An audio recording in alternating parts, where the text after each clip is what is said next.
तेरा लहू यीशु तेरा लहू तेरा लहू यीशु तेरा लहू तेरा लहू। क्या लिखा है पढ़ी? यदि तू अपने हाँ परमेश्वर यहोवा का हाँ वचन तन मन से तन मन से सुने और जो उसकी दृष्टि में ठीक है वही करे और उसकी आज्ञाओं पर कान लगाए और उसकी सब विधियों को माने तो जितने रोग मैंने मिस्रियों पर भेजे हैं उनमें से एक भी तुझ पर ना भेजूंगा क्योंकि मैं तुम्हारा चंगा करने वाला क्या हूँ? परमेश्वर यहोवा। हालेलुया। फिर क्यों आप लोग ध्यानपूर्वक परमेश्वर के वचन को सुने? Hallelujah hallelujah. परमेश्वर लोगों को चंगाई कब देता है?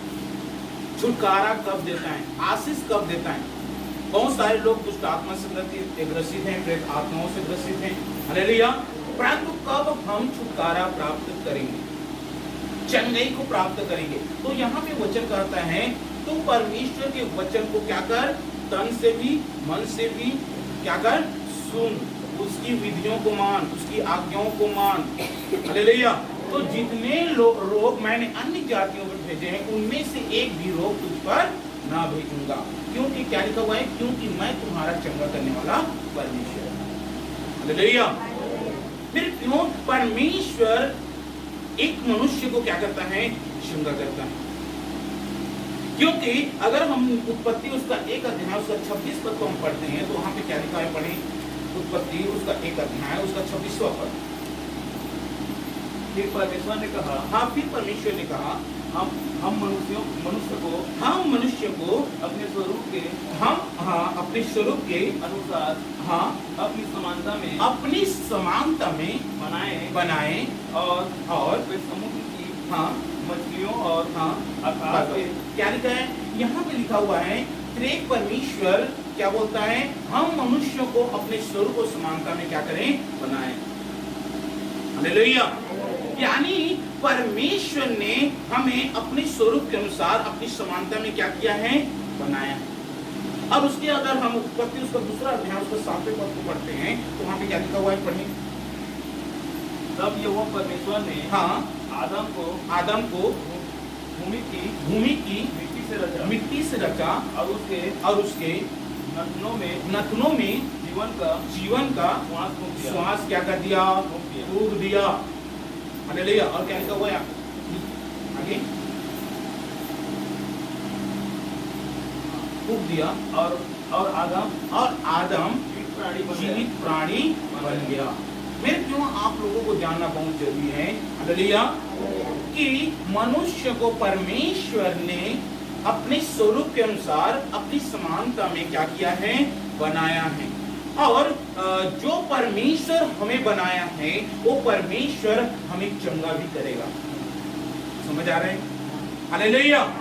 अगर हम दुख में हैं, बीमारी में हैं, समस्याओं में हैं, परेशानियों में हैं,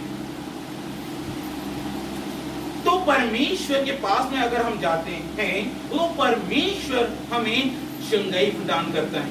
परंतु शर्त यह है कि उसके वचन को हम क्या करें? तन मन से क्या करें? सुने, उसके वचन के अनुसार हम चलने का प्रयत्न करें, तब वो परमेश्वर हमें क्या देगा?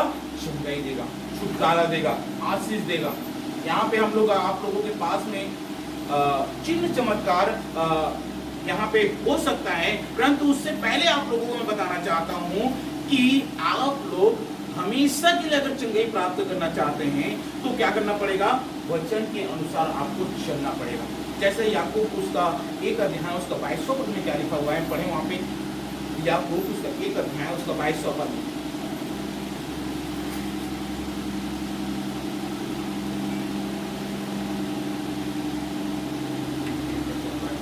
22वां पद।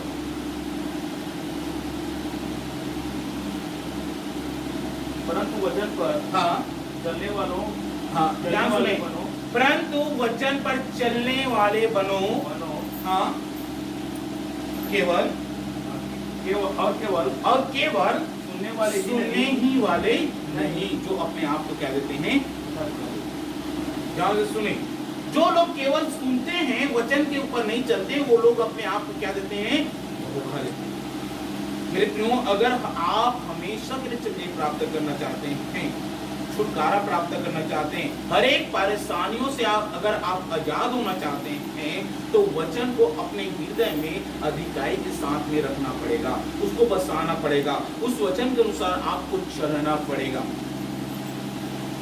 अगर आप वचन को सुने हैं, उस वचन को अपने हृदय में रखते हुए उस वचन के अनुसार चलने का प्रयत्न करें। अगर आप वचन को सुनते हैं और उसको भूल जाते हैं, वो व्यक्ति अपने आप को क्या देता है, धोखा देता है, और वो व्यक्ति चंगाई को हमेशा के लिए प्राप्त नहीं कर पाएगा। समझ आ रहा है कि नहीं आ रहा है? हालेलुया। जैसे ही फिर से आप लोग पाप करेंगे, गलती करेंगे, गुनाह करेंगे, फिर से वही दुष्ट आत्मा आपको क्या करेगा, आकर परेशान करेगा।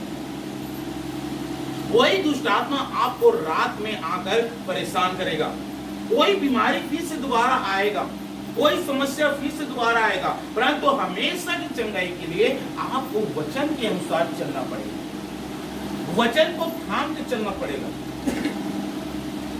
समझ आ रहा है कि नहीं आ रहा है? आप लोगों को समझना पड़ेगा, जानना पड़ेगा। आज बहुत सारे लोग सुनते तो हैं, उसके बाद कुछ टाइम के बाद जब वो लोग चंगाई को प्राप्त कर लेते हैं, छुटकारा को प्राप्त कर लेते हैं, उसके बाद कुछ समय के बाद में, कुछ दिनों के बाद में वो लोग परमेश्वर को भूल जाते हैं। हमें परमेश्वर को क्या करना नहीं है, भूलना नहीं।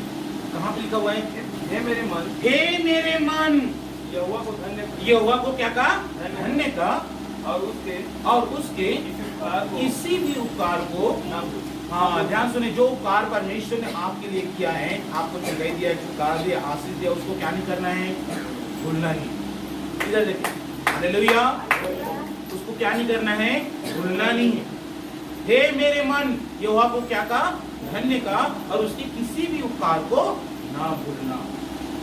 और उसके बाद तीसरे पद में लिखा है, वही तो तेरे अधर्म को क्षमा करता और तेरे रोगों को क्षमा करता। हालेलुया।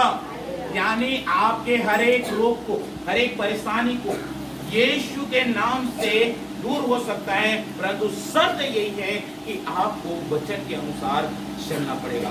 वचन कहता है तुम सत्य को जानोगे और सत्य तुम्हें क्या करेगा, स्वतंत्र करेगा। मेरे प्रियो, आप लोगों को क्या करना पड़ेगा, सत्य को जानना है। किसको जानना है, सत्य को जानना है। सत्य के मार्ग में आप लोगों को चलने की आवश्यकता है।